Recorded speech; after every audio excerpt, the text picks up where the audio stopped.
25 अगस्त को प्रदोष भौम प्रदोष। सारे प्रदोषों में कामना सिद्धि की प्रदोष अगर मानी गई है तो भौम प्रदोष को माना जाता है, मंगलवार को माना जाता है। मंगलवार के दिन, मंगल के दिन जब प्रदोष पड़ती है तो भौम प्रदोष कहलाती है। और उस दिन जब हम बाबा को प्रदोष काल में शंकर भगवान के शिवलिंग पर काली तिल को पीस कर उसका लेपन कर कर जो कामना कर कर जल चढ़ाया जाता है, जैसे जैसे वो तिल बहता है उसकी चिकनाई शंकर की शिवलिंग पर रह जाती है, वैसे ही हमारी कामना पूर्ण होती है।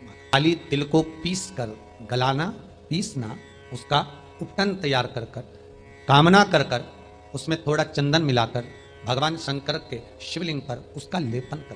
केवल भौम प्रदोष पर, सोमवार का पड़ जाए, बुधवार का पड़ जाए, उस प्रदोष पर नहीं हो सकता। केवल भौम प्रदोष पर, मंगलवार का प्रदोष पड़ेगा उसी पर ही कर सकते। सोम का नहीं, बुध का नहीं, गुरु का नहीं, शुक्र शनि का नहीं, केवल फल देगा, सुख देगा, आनंद। मंगलवार की प्रदोष की जो प्रदोष पड़ती है वो इच्छा पूर्ति करती है। प्रदोष के दिन गाय के दूध का घी बनाकर उसकी एक उंगली घी की अशोक सुंदरी वाली जगह पर लगाकर, जो व्यापार नहीं चलता हो, दुकान नहीं चलती हो, अशोक सुंदरी वाली जगह पर घृत लगाकर घर के दरवाजे पर या व्यापार के द्वार पर उस उंगली को लगा देना चाहिए। घृत पर होना गाय के घी का। गोमाता। सावन के महीने में प्रदोष का जो दिन आए, 2 प्रदोष श्रावण के महीने के 2 प्रदोष पड़ेंगे। किसी भी प्रदोष पर एक पीपल के पत्ते पर कनेर का पुष्प अपने घर के अंदर रख लीजिए प्रदोष के एक दिन पहले, और प्रदोष वाले दिन उसको बहते हुए पानी में डाल दीजिए। जिंदगी में जो तुम्हारे यहाँ तकलीफ चल रही है, एक उठ रहा है, एक बैठ रहा है, एक बीमार पड़ रहा है, एक ठीक हो रहा है, फिर बीमार पड़ रहा है, फिर ठीक हो रहा है, ये ठीक हुआ, फिर इसको हो गया, फिर इसको कुछ हो गया, फिर किसी को कुछ हो गया, अर्थात शिव का नाम लेकर। और फिर ही ध्यान देना, इस क्रम को करने के लिए आपको तुम रुकेश्वर महादेव का नाम लेना पड़ेगा। कौन से महादेव का नाम बोलना है? तुम रुकेश्वर महादेव, जिन्होंने भगवान शंकर की अविरल भक्ति को धारण करा। एक प्रसंग बड़ा सुंदर आता है, पहले भी कहे, अगर आप शंकर जी के मंदिर में जा रहे हो, शिव की आराधना कर रहे हो, शंकर के मंदिर में जाकर पशुपति व्रत कर रहे हो, जल चढ़ा रहे हो, आराधना कर रहे हो, शंकर के मंदिर में अगर कोई गलती भी कर रहा है तो शिव के सामने कभी उसकी गलती को मत बताओ, कभी नहीं मत बताओ। अरे तूने गलती कर दी, ना ना ना, कभी नहीं। मंगलवार की प्रदोष रोग से मुक्ति देते हैं। मंगलवार की प्रदोष पड़ती है तो शिव काशी में निवास करते हैं। मान लो आप प्रदोष का व्रत नहीं कर सकते, आप अगर व्रत नहीं कर सकते तो प्रदोष के दिन, प्रदोष काल में शाम का समय सूर्यास्त का कुछ पल, कुछ घड़ी के पहले से लेकर बाद तक का प्रदोष काल के अंतर्गत आप शंकर जी के मंदिर में जाकर 1 लोटा पानी, 5 बेलपत्र भी अगर समर्पित करते हैं तो संपूर्ण प्रदोष का फल आपके भाग्य में सफल हो जाता है। महीनों में, पूरे वर्ष में मंगल का प्रदोष निकाल कर रख लो कि मंगल का प्रदोष इस दिन पड़ रहा है, मंगल की त्रयोदशी तिथि पड़ रही है, प्रदोष व्रत मंगलवार का पड़ रहा है। और जिन लड़का लड़की को मंगल होते हैं, जिन कन्या और वर को मंगल होते हैं, केवल शंकर भगवान के मंदिर में जाकर चौमुखी दिया, 4 बत्ती का दिया आटे का, उसमें घी डालकर लड़की शंकर भगवान के मंदिर में मात्र 7 बार शंकर पे से उतार कर, 3 बार स्वतः उतार कर शिव के मंदिर में रख देती है, उसका मंगल आड़े आता ही नहीं है, मंगल नहीं आता सामने। मंगल प्रदोष व्रत का इतना महत्व है महाराज। श्रावण के महीने में की प्रदोष, प्रदोष काल में शाम का समय सूर्य डूब रहा हो, बस डूबा ही हो, और उस समय पर सूर्य के डूबन के तुरंत बाद बाबा को धतूरे के साथ में बेलपत्री ना चढ़ाते हुए बेलपत्री के वृक्ष के 7 कांटे बाबा के शिवलिंग पर समर्पित करे जाते हैं महाराज, अपनी जिंदगी में अड़चनों को हटाने के लिए। फिर आप जिस व्यापार में उतरे, जिस व्यवसाय में उतरे, जिस नौकरी में उतरे, आप दिल से करें, आपको तरक्की मिलेगी। आप हार नहीं सकते, नीचे नहीं आ सकते, उन्नति पर ही चढ़ेंगे। प्रदोष, ओम प्रदोष के दिन, प्रदोष काल में शिव जी के मंदिर में शंकर के शिवलिंग पर 3 जगह पर कनेर का पुष्प समर्पित करना प्रारंभ करें। पहला अशोक सुंदरी की जगह पर, दूसरा जहां शिवलिंग रखा हुआ है उस जलाधारी पर, कटी पर, और तीसरा शंकर भगवान के शिवलिंग पर पुष्प कनेर का रखना प्रारंभ कर दो। उसमें से अशोक सुंदरी वाले पुष्प को घर लेकर आना प्रारंभ कर दो। भौम प्रदोष के दिन 4 से 5 भौम प्रदोष करोगे और एक दिन मेरा बाबा तुम्हारा गर्भ ठहरा देगा और बाबा की कृपा से तुम्हारे घर में संतान। जब जीवन में तुम्हें लगने लगे कि तुम्हारे पास में लक्ष्मी की कमी हो रही है, धन की कमी हो रही है, संपदा की कमी हो रही है, वैभव की कमी हो रही है, खूब मेहनत करना, कर्म को जागृत करना, परिश्रम पूरा करना, रात दिन एक कर देना। और साथ में शंकर जी के मंदिर में बेलपत्र हमेशा कब चढ़ाते हो? पहले तुम जल चढ़ाते हो, उसके बाद बेलपत्र चढ़ाते हो। और जब तुम्हें लगने लगे कि मेरे घर में संपदा की कमी हो रही है, धन की कमी हो रही है, धन के पीछे क्लेश हो रहा है, पैसे के पीछे क्लेश हो रहा है, तो उस बेलपत्र को पहले चढ़ाओ और जो घर से जल लेकर आई हो वो बाद में चढ़ाओ। और जब तुम उस जल को बाद में चढ़ाओगी और बाद में चढ़ाने के बाद उस चढ़ी हुई बेलपत्र को अपने घर लेकर आओगी, रखो रात भर, फिर दूसरे दिन उस बेलपत्र को वापस लेकर जाओ, फिर नया बेलपत्र चढ़ाया, पुराना बेलपत्र वहीं छोड़कर आई, फिर नया बेलपत्र चढ़ाया, पुराना बेलपत्र वहीं छोड़कर आई। ये क्रम जो 21 दिन तक लगातार कर लेता है, 22वें दिन वो खुद कह सकता है कि मेरे घर में अब भगवान ने हाथ पकड़ लिया, मेरे घर में संपदा देना प्रारंभ कर। एक बेलपत्र में लक्ष्मी, अपालक्ष्मी, धनलक्ष्मी, 3 लक्ष्मियों का भाव कुमार खंड वर्णन करता है कि एक बेलपत्र के पत्र में वो सुख होता, वो आनंद हो। एक दिन शाम का समय, प्रदोष का दिन, प्रदोष का दिन, प्रदोष काल, शाम का समय, भगवान देव अधिदेव महादेव माँ जगतजननी पार्वती जी के साथ में भ्रमण पर निकले। देखिए, अगर प्रदोष का व्रत नहीं कर सकते, प्रदोष के दिन आप व्रत नहीं कर सकते, मान लो आपसे भूखा नहीं रहा जाए, प्रदोष का व्रत नहीं कर सकते, प्रदोष के दिन आप भूखे नहीं रह सकते, मंदिर भी नहीं जा सकते, दिया भी नहीं लगा सकते, तो शिव महापुराण की कथा कहती है कि प्रदोष के दिन, प्रदोष काल में अपने ही दरवाजे के पास में देवाधिदेव महादेव का स्मरण कर लक्ष्मी की वृद्धि के लिए, कार्य सिद्धि के लिए, संपदा को प्राप्त करने के लिए आप अपने ही दरवाजे के पास में एक दीप लगा सकते हो। कौन से दिन? प्रदोष के। एक बात और अच्छे से समझ लीजिए, जो बच्चे चिड़चिड़े होते हैं, चाहे घर में बेटे हों, बहुएं हों, सास हो, ससुर हो, परिवार में छोटे छोटे बच्चे हों, चिड़चिड़ प्रवृत्ति करते हों या चिड़चिड़ा स्वभाव हो, जरा जरा सी बात में क्रोध आ जाता हो, बोलने का भान नहीं रह पाता हो, शब्दों के बाण चलते हों, तो महाराज प्रदोष के दिन, प्रदोष काल में बेलपत्री के पेड़ के नीचे एक जो पत्ता आपके पास में हो, पान का मिल जाए तो पान का, पीपल का मिल जाए तो पीपल का, बेलपत्र का मिल जाए तो बेलपत्र का, उस पत्ते पर मात्र थोड़ा सा शहद और 7 दाने चावल के रखकर घी का दिया लगा दो महाराज, और थोड़ा सा जल हाथ की अंजलि में लेकर भगवान देवाधिदेव महादेव का स्मरण कर कर कि इस बेलपत्री के वृक्ष के नीचे माता लक्ष्मी, पार्वती, सरस्वती विराजमान है, इसी बेलपत्री के पेड़ के नीचे मेरे देवाधिदेव महादेव का 12 ज्योतिर्लिंग का स्वरूप प्रकट है, उनका स्मरण कर कर जल चढ़ा दीजिए। और उसका स्मरण कर लो जो चिड़चिड़ प्रवृत्ति करता हो, क्रोध करता हो, जिसको बोलने का भान नहीं होता हो, सम्मान नहीं देता हो, आप शब्द कहते हो, उनका स्मरण कर कर आप छोड़ेंगे। एकदम एक प्रदोष करेंगे, दूसरे प्रदोष तक तो आपको कोई दिक्कत ही नहीं है। 2-3 प्रदोष कर कर देखिए, बाबा कृपा करें। बच्चों को पढ़ने का कह रहे हो, पढ़ने बैठो, पढ़ने बैठो, पढ़ने बैठो, पढ़ने बैठो, तो एक आध प्रयास बच्चों के लिए भी कर लिया करो कि भाई ठीक है, बच्चे लोग विद्या में प्रबल होंगे।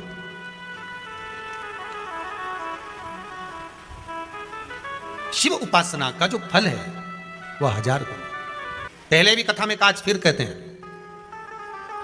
शिव मंदिर में जल बाद में चढ़ाना, शंकर के मंदिर में जाकर पंचामृत स्नान बाद में कराना, शंकर जी के मंदिर में जाकर पूजन बाद में करना, पहले थाली एक और रखकर शिव मंदिर में झाड़ू, पोछा या जो बेलपत्री, निर्माल्य जो भी रखा हो, उतरा हुआ सामान, उसको भरकर कहीं एक और जहां मंदिर वाले रखते हो वहां ले जाकर रख दो, झाड़ू पोछा एक बार जरूर। पूजन करने से पहले सबसे पहले सफाई का ध्यान रखो और एक विश्वास रखना, आप मंदिर की सफाई नहीं कर रहे हो, फिर निवेदन करूंगा आपको, आप मंदिर की झाड़ू नहीं लगा रहे हो, आप मंदिर की सफाई नहीं कर रहे हो, आप मंदिर में पोछा नहीं लगा रहे हो, जितना हाथ आप मंदिर में फेर रहे हो सफाई के लिए, उतना आपके जीवन में जितना दुख है, जितनी तकलीफ है, जितना कष्ट है, जितनी बीमारी है, उस पर हाथ फेर रहे हो, मंदिर में नहीं फेर रहे हो। नहीं तो सारी दुनिया में जितने मंदिर हैं, सारे मंदिरों में ट्रस्टियों ने कुछ ना कुछ लगा के रखा है, स्वीपर आता साफ करके जाता है, ये आएगा सफाई कर जाएगा, पंडित जी होंगे तो बुआरी लगा देंगे, पंडित जी होंगे सफाई कर देंगे, उन्होंने तो पंडित जी को बोल के रखा है कि साफ कर दो, पंडित जी करते भी हैं, पर पहला फर्ज आपका है कि आप मंदिर में आए हो तो पहले आप सफाई करो। क्यों? क्योंकि हम उसका द्वार साफ रखें। आज के समय में तो एक नियम हो गया साहब कि मंदिर में जाते हो तो मंदिर के दरवाजे पर चप्पल उतार के जाते हो, नहीं तो शास्त्र रीति तो ये कहती है कि मंदिर में भगवान सामने बैठा है तो उसके सामने चप्पल भी नहीं उतारना चाहिए। तो कई लोग कहते हैं मंदिर के अंदर थोड़ी ना उतारा, हम तो जीने से भी बाहर, एकदम गेट के बाहर वहां उतार, पर सामने तो है ना, सम्मुख में तो है। तुम्हारे यहां अगर 4 लोग दिवाली मिलने आते हैं ना, तो तुमने चप्पल रखने का भी स्टैंड बनाकर रखा है, साइड में उतारिए, दिल्ली पर मत उतार देना, थोड़ा साइड में उतारो, सामने से सब आते जाते रहते हैं, सामने उतारो, सम्मुख में क्यों उतार रहे हो?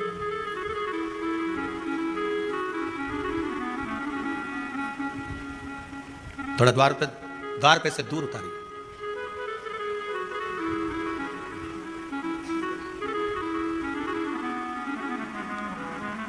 अभी तो कुबेरेश्वर धाम में काम चल रहा है, आप लोग जो दान दे रहे हो, आपके दिए हुए दान से निर्माण चल रहा है।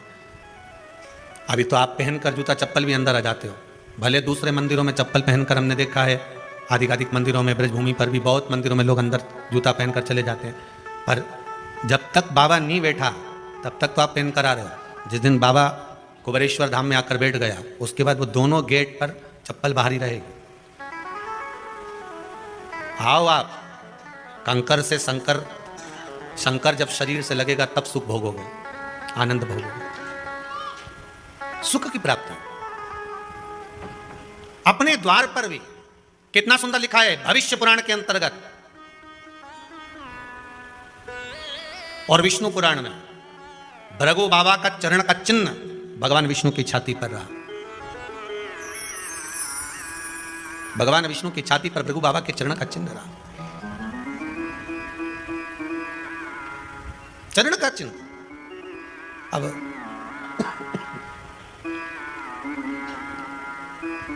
भविष्य पुराण में लिखा है कि अगर हम मंदिर के द्वार पर घर के चौखट के एकदम सामने चप्पल उतार देते हैं 7 बार दिन भर में से, कितनी बार?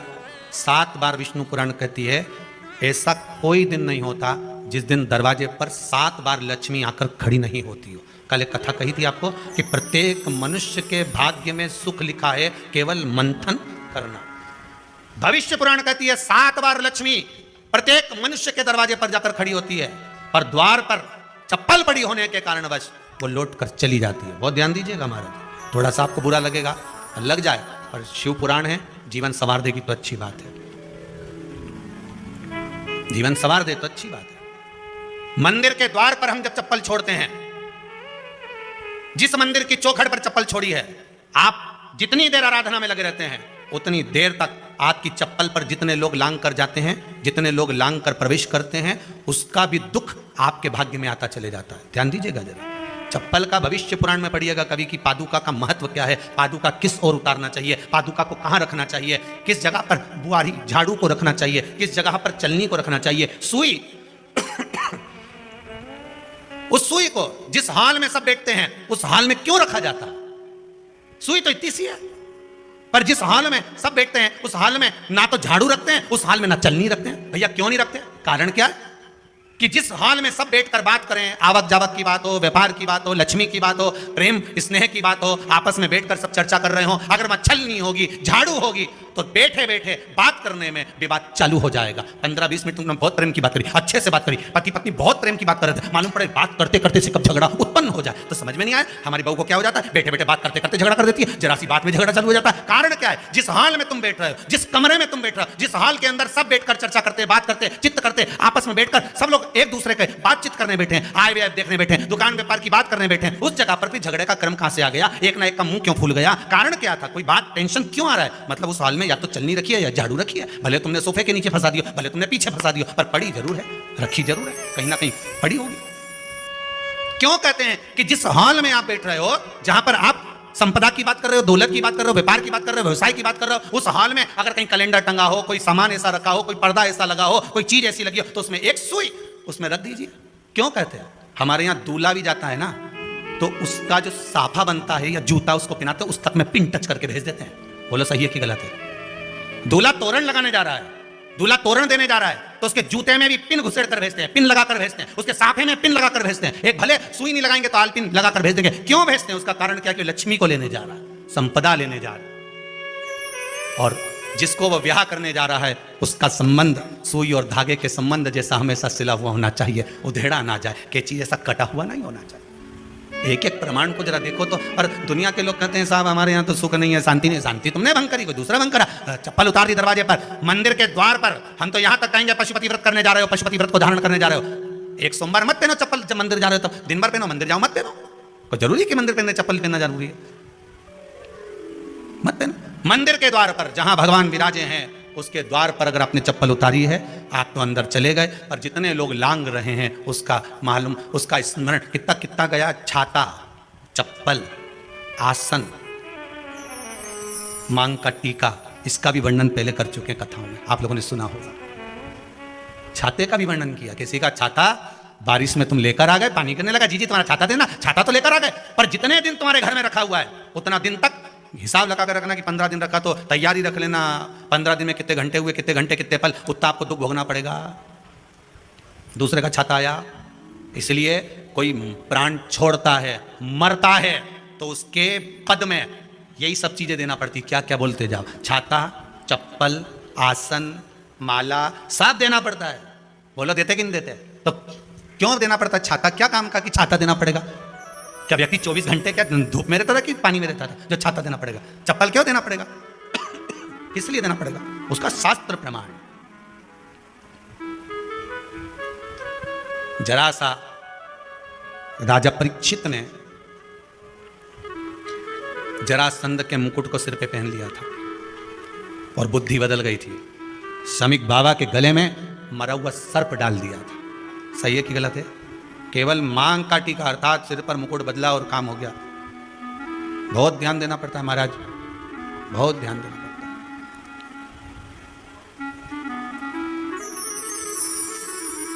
तुम्हारी चप्पल कोई ले गया, तुम रो रही, किसी ने पूछा क्या हो गया? मेरी चप्पल कोई ले गया था, फिर मैं दूसरे की ले गई। तुम्हारी कोई दूसरा ले गया, तुम दूसरे की।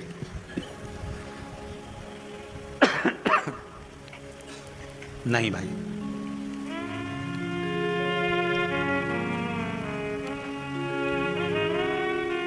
उसको प्राप्त करने के बहुत तरीके हैं। एक सत्य बात कहें, 7 बार लक्ष्मी प्रतिदिन मनुष्य का द्वार झांकने के लिए आती है। ऐसा कोई दिन नहीं जाता जिस दिन तुम्हारा भाग्य भगवान पलटने के लिए नहीं बैठा हो। वो तो इंतजार करता है कि ये गेंद फेंके और मैं चौका छक्का लगा दूं। वो कहते हैं ना, एक ओवर में कितनी गेंद फेंकते हैं? जम के बोलो। अरे एक ही फेंकते हैं।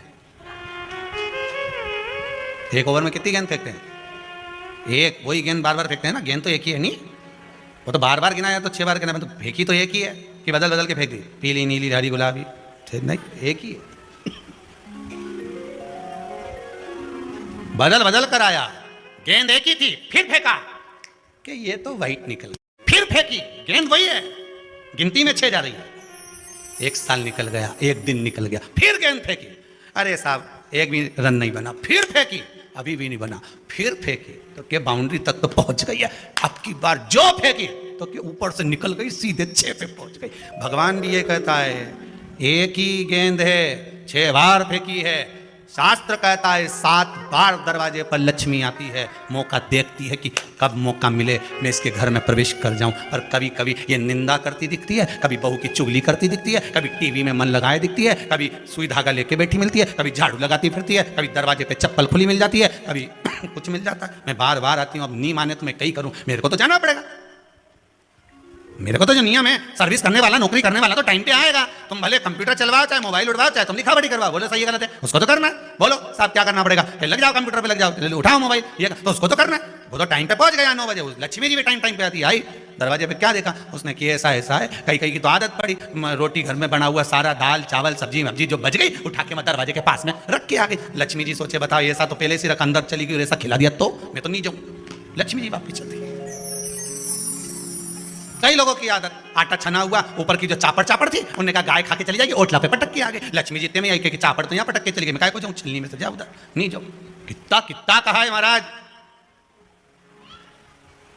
केवल एक दिन का इंतजार रहता है, दिवाली आए लक्ष्मी जी हमारा घर आएगी, ने लीप लिया, ने पोत लिया, ने मांडना भी मांड लिया, लक्ष्मी जी का पाँव भी मांड लिया, ने कमल का फूल भी मंगवा लिया, गेंदा की माला भी बुलवा ली, सारी गेंदा वेंदा की माला दरवाजे पे भी लगा दी, चौक मोक घूर के बेटी इंतजार में लक्ष्मी जी आएगी, लक्ष्मी जी आएगी। लक्ष्मी जी बोली मैं तो रोज आऊँ री जी, मैं तो रोज आऊँ, पर कहीं करूँ थारी बुद्धि काम नहीं करे, मैं कहीं करूँ, मैं तो रोज आऊँ। फिर के लक्ष्मी मैया अब की बार आ गई तो जाजे मती रही, बड़ी तकलीफ में हूँ। लक्ष्मी जी बोली नहीं जाना तो पड़ेगा, दिवाली का दिन हमारे 10 के घर जाना पड़ता है, बड़ी मुश्किल से तो गुजिया पपड़िया मिलता है, नहीं जाऊंगी तो अच्छा नहीं लगेगा, तो जाना तो पड़ेगा, पर रोज आऊंगी, प्रतिदिन आऊंगी। तू अगर मुझे रोक सकती है और अपने घर में बुला सकती है तो बुला ले, और आऊंगी मैं प्रतिदिन और जाऊंगी भी मैं प्रतिदिन। लक्ष्मी आती भी खूब है और जाती भी खूब है, एक जगह टिकती कभी नहीं है, बस उसको बुलाने का तरीका होना चाहिए। रोज भगवान चाहता है कि तेरा दिन फिर जाए।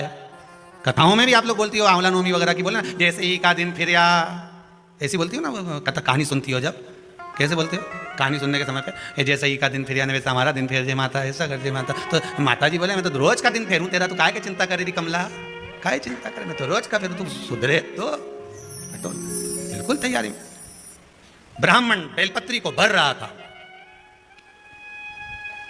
बेलपत्री ब्राह्मण भर रहा था। पार्वती जी ने शिव जी से कह दिया इसके पास कुछ भी नहीं है, आपका भगत है ये, आपका भगत है, इसके पास कुछ भी नहीं है, आप कृपा नहीं करोगे। शंकर भगवान बोले आज प्रदोष का दिन है, प्रदोष काल में ये मेरी सेवा में लगा है। सुनो पार्वती, जितनी बेलपत्र इसने उठाकर रखी है वो बेलपत्र स्वर्ण मुद्रा के बराबर हो जाएगी, तो चिंता मत कर। शिव पार्वती को कहकर चल दिया। शंकर पार्वती बात कर रहे थे, इतने में एक सेठ ने सुन लिया कि जितनी बेलपत्र भर के ले जा रहा है उतनी स्वर्ण मुद्रा हो जाएगी। बनिया ने सुन ली, सेठ ने सुन ली, तो जैसे ही शंकर पार्वती गए, सेठ जी उस ब्राह्मण के घर चले गए, 100 सोने की मुद्रा देकर कहा जितनी बेलपत्र है चढ़ी हुई मुझे दे दे, जो चढ़ी हुई बेलपत्र है वो मुझे दे दे। महाराज शिव महापुराण की कथा यहां चल में 3 चीजों का वर्णन बड़ा विशेष आया है। महादेव, जम के बोलो पहले महादेव। दूसरा नंबर पर है भोला, जिसको कहते हैं भोला शंकर। तीसरे नंबर पर है हर हर। इन 3 उच्चारण को व्यक्ति को, वैसे तो आप कभी भी महादेव बोलो, हर हर महादेव बोलो, भोला शंकर बोलो, मना नहीं है, पर इन 3 उच्चारणों को कहीं कहीं बहुत जरूरी में ले लेना चाहिए। पहला, जब आप किसी कार्य के लिए आगे बढ़ रहे हो और वो कार्य हो ही नहीं रहा, बहुत प्रयास कर लिया आपने और वो काम हो ही नहीं रहा, अथक प्रयास कर थक गए, तब घर से जब निकलो तो एक विचार कर निकला, मुख से कहकर निकलना कि आज मैं इस कार्य के लिए जा रहा हूं और मेरे साथ मेरा महादेव जा रहा है। कौन जा रहा है? महादेव जा रहा है। वापिस आओगे, ज्यादा से ज्यादा ये होगा 15 दिन, 20 दिन, 25 दिन, 30 दिन लगेंगे। जो कार्य कर आए हो उसका रिजल्ट आपके पक्ष में जरूर आएगा, क्योंकि महादेव को आप साथ लेकर जाते। कोई काम अटक रहा नहीं हो रहा, कोई भी शिवलिंग पर, कोई भी शिवलिंग, किसी भी प्रदोष में 3 नदियों का जल, 3 अलग अलग पुष्प एक जैसे नहीं, और 3 धान्य। धान्य मतलब चावल ले लो, मूंग ले लो, चाहे गेहूं ले लो, ऐसे 3 तरह का अनाज, 3 धान्य, 3 पुष्प और 3 नदियों का जल।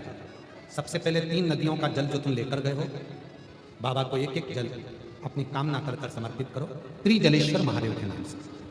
फिर 3 पुष्प जो लेकर गए हो अलग अलग, वो बाबा को समर्पित करो, और 3 तरह का जो धान्य लेकर गए हो एक एक दाना, वो समर्पित करो। बाबा त्रिजलेश्वर महादेव के नाम से उनकी पूजन कर आराधना कर साधना कर विनती कर नंदी के पास में जब आकर बैठो तो उसमें से एक पुष्प, एक अन्न का दाना, धान्य का दाना लेकर नंदी के पास बैठ जाओ, अपनी कामना करो, प्रार्थना करो, उसको लेकर आ जाओ, और जैसे ही तुम्हारी कामना बाबा पूर्ण करे, फिर वापिस त्रिजलेश्वर महादेव के नाम से 3 नदी का जल। अब की बार जब वापिस करो तो 2 पुष्प नए और 1 पुष्प जो पुराना लेकर आए हो वो, 2 अनाज नए, 1 अनाज पुराना जो लेकर आए थे वो किसी भी शिवलिंग में जाकर त्रिजलेश्वर महादेव के नाम से समर्पित करोगे। मेरा देवाधिदेव महादेव तुम्हारी कामना को पूर्ण करेंगे। त्रिजलेश्वर कौन से महादेव हैं? त्रिजलेश्वर। और त्रिजलेश्वर महादेव की। घुटने का ग्रीस खत्म हो गया है, या घुटने में गैप आ गया है, या कमर में गैप आ गया है, और व्यक्ति को लगे कि मैं बैठ नहीं पा रही हूँ, जमीन पर नहीं बैठ सकती, डॉक्टर कह रहा है कि कुर्सी पर बैठना पड़ेगा, नीचे नहीं काम कर सकती, नीचे नहीं बैठ सकती, गुरिया चले गया है, डॉक्टर का इलाज करवाओ, डॉक्टर को दिखाओ, जांचें कराओ, जो बोले वो करो। साथ में एक काम और करो, अशोक सुंदरी वाली जगह पर रुद्राक्ष को रखें। अगर 5 मुखी रुद्राक्ष शिवहर का यदि आपके पास में है तो वो रुद्राक्ष को अशोक सुंदरी वाली जगह, अशोक सुंदरी का स्थान आप लोगों को पहले भी बताया, ये शिवलिंग, ये जलाधारी, ये जल बह रहा है, बीच में जो स्थान है वो अशोक सुंदरी का स्थान है। राइट में गणेश जी, लेफ्ट में कार्तिकेय जी, जलाधारी, पार्वती जी का हस्तकमल, शिवलिंग, शंकर का स्वरूप, शिवलिंग के ऊपर जो जल गिरता है ऊपर से, जया, विषहरा, शामरीबारी, दौतली, देव, शंकर जी की 5 लड़कियां जल गिराती, बीच में अशोक सुंदरी का स्थान है। अशोक सुंदरी, अशोक सुंदरी वाले स्थान पर रुद्राक्ष को रखकर 5 दुर्गा अघोरेश्वर महादेव का नाम लेकर प्रदोष की प्रदोष समर्पित करें, उन 5 दुर्गा को लेकर आ जाएं और 5 समय ऐसा निकाल लें सुबह से लेकर शाम तक के बीच में कि मुझे इन 5 दुर्गा को एक एक कर धीरे धीरे चबा, 5 समय ऐसा निकाल लें सुबह से लेकर शाम तक के बीच में कि मुझे इन 5 दुर्गा को एक एक कर धीरे धीरे चबा चबा कर खाना है। उसको खाना प्रारंभ कर लें, रुद्राक्ष अपने जो बांधते हो गले में रखें या अपने पास में रखें और उस 5 दुर्गा को 5 प्रदोष कर लीजिए और उसके बाद आपकी कमर में जो गैप है या दर्द है या नीचे नहीं बैठ सकते हो, धीरे धीरे धीरे धीरे उसमें आराम लगना प्रारंभ हो जाएगा। वो गुड़िया जो है अपनी जगह पर बैठेगी। अघोरेश्वर महादेव का नाम ले। प्रदोष काल किसको कहते हैं, प्रदोष का समय किसको कहते हैं? आप तो ये अंदाजा लगाकर रखो कि दिन ढल रहा है, अंधेरा होना शुरू हो रहा है, सूरज डूब रहा हो, चंद्र प्रकाशित हो रहा हो, अंधेरा अपना काम कर रहा है, सूरज ढलता जा रहा है, दिन कम होते चले जा रहा है और अंधेरा थोड़ा बढ़ते चले जा रहा है। इन दोनों का जो मिलन का समय हो, अब वो कितनी भी बजे, आपको बस उसके मिलन का समय निकाल लो, वही समय प्रदोष काल कहलाता है, वही समय प्रदोष। प्रदोष के समय पर अगर मान लो कोई भिखारी से भिखारी व्यक्ति भी है जो ठेला चला रहा है, उसके पास में खाने के लिए कुछ नहीं है, फटे कपड़े पहन रहा है, उसकी जिंदगी में कुछ भी नहीं बचा और कर्जे में लदालूम हो गया, एक चावल का दाना अगर वो प्रदोष के दिन, प्रदोष काल में शाम के समय पर शंकर के शिवलिंग पर चढ़ा देता है तो 3 या 4 प्रदोष में उसका कर्जा चुकना प्रारंभ हो जाता है। प्रदोष का विधान। श्रावण में अगर मान लो एक दिन आपका निकल भी गया, 2 दिन आपके छूट भी गए, कोई दिक्कत की बात नहीं।